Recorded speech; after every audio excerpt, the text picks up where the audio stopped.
In this video, I'll be showing you why retiring at 55, 60, or 67 in Canada leads to completely different outcomes and why one of these is a huge mistake most Canadians do not see coming. Through working with clients who waited until 67 thinking it was the safest choice, I discovered that by the time they retired, they already had given up the most valuable years of control they'll ever have.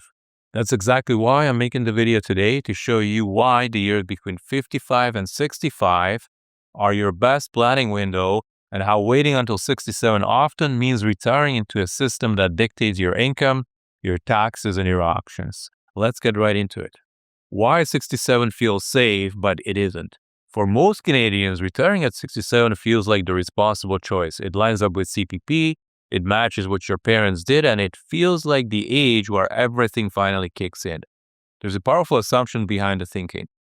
If I work longer, I'll save more, I'll be safer, and everything will work itself out.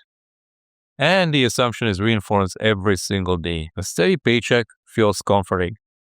Routine feels predictable, and walking away from all that feels risky, even if the numbers already say you could. But here's the problem.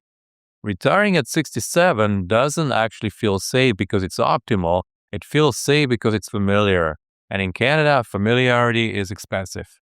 So what have you actually done by waiting until 67? You spend your entire 60s in accumulation mode.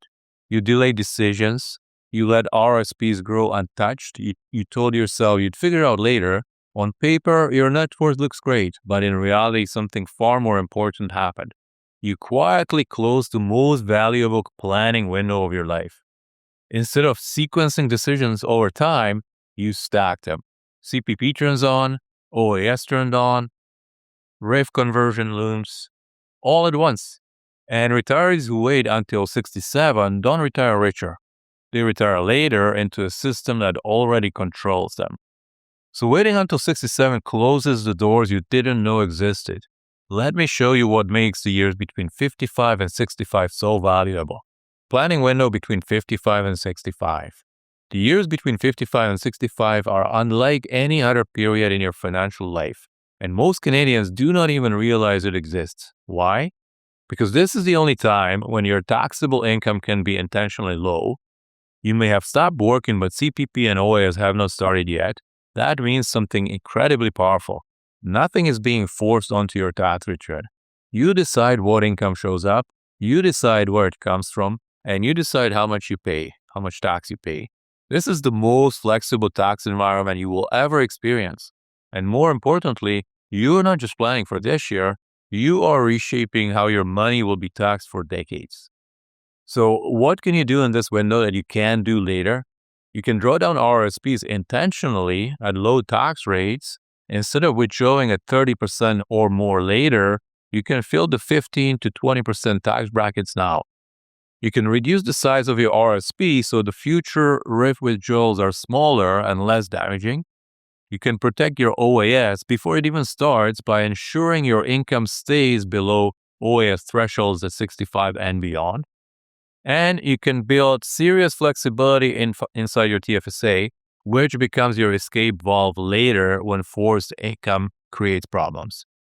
This window isn't about spending money, it is about reshaping your control.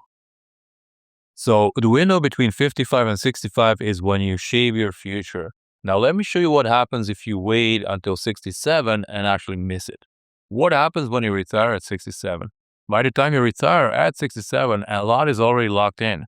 CPP is on, OAS is on, that income is taxable, and you can't turn it off. RIF conversion is right around the corner at 71. And because you never drew your RSPs down earlier, the balance is larger than it ever needed to be. Income is no longer optional. It's coming from multiple directions at the same time. And here's the real damage. You lost the last chance to withdraw RSPs cheaply. Now, every dollar you take stacks on top of CPP and OAS, and that stacking pushes many retirees straight into OAS clawback territory. And once that happens, the damage is permanent. It is not uncommon to see people lose $7,000 or $9,000 or $10,000 per year in OAS every year for the rest of your life. Not because you didn't save enough, because all of your income hits all at once. marginal tax rate spike, flexibility disappears, and optimization turns into reaction. You're no longer choosing, you're responding to rules. Now that you see what retiring at 67 actually costs, if you want help building your dream retirement as a whole, click the link below, share your details, and I'll send you a video showing you exactly how to optimize your dream retirement plan. What retiring at 55 or 60 actually looks like. Retiring at 55 or 60 isn't about having less money, it's about having more control. At these ages, income becomes intentional. You decide where it comes from, you decide how much tax you pay, and you decide how future government benefits will interact with your savings. Instead of letting everything collide automatically, you design how it unfolds. And here is what surprises most people. Retirees who leave at 55 or 60 with a plan often end up with more usable income than those who wait until 67 with a bigger balance. Let's look at someone who retires at 60. They have 5 to 10 years before CPP and OAS begin. That's 5 to 10 years of controlled RSP withdrawals at low tax rates. By the time government benefits turn on, their RSP balances are smaller, their future RIF withdrawals are manageable, and clawbacks are avoided. Meanwhile, they've been building their TFSA, creating tax-free income they can access without any consequences. So when they reach 67, they aren't starting retirement, they're already optimized. So retiring earlier gives you control, but let me be clear about when waiting actually makes sense. When retiring at 67 is not a mistake. There are times when working until 67 makes sense. If you genuinely love your work and it energizes you, then it's not a financial mistake. That is a lifestyle choice. If you do not have the savings and need the income, working longer is necessary. If your health is excellent and your job is not draining you, the calculation changes. The mistake isn't choosing 67. The mistake is defaulting to 67 because you think it's financially smarter.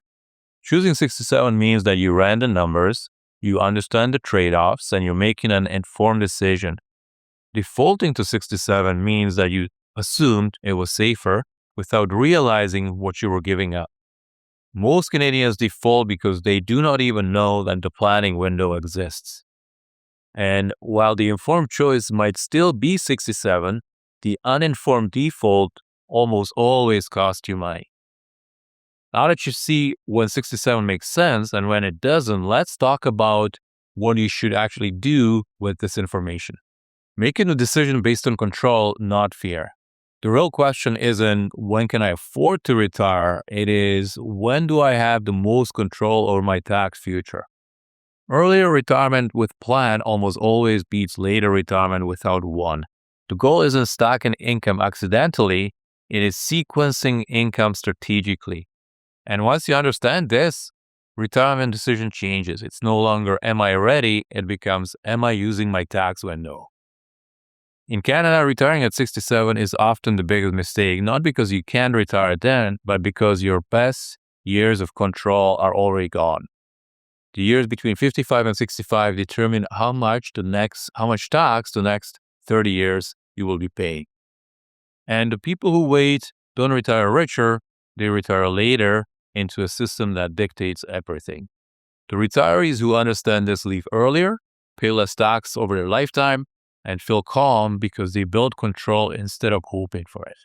Now that you've seen why retiring at 55, 60, or 67 in Canada leads to completely different outcomes, and how waiting until 67 often means missing the planning window that would have protected your OAS, reduced RIF withdrawals, and given you control over taxes for decades, you can stop defaulting to 67 because it feels safe and start making decisions based on when you actually have the most control. If you want help building your dream retirement, click on the link below in the description below to share your details, and I'll send you a video showing exactly how to use your planning window to optimize your retirement in Canada. Please leave us comments below. Please like the video, subscribe to the channel, and I will see you in the next video.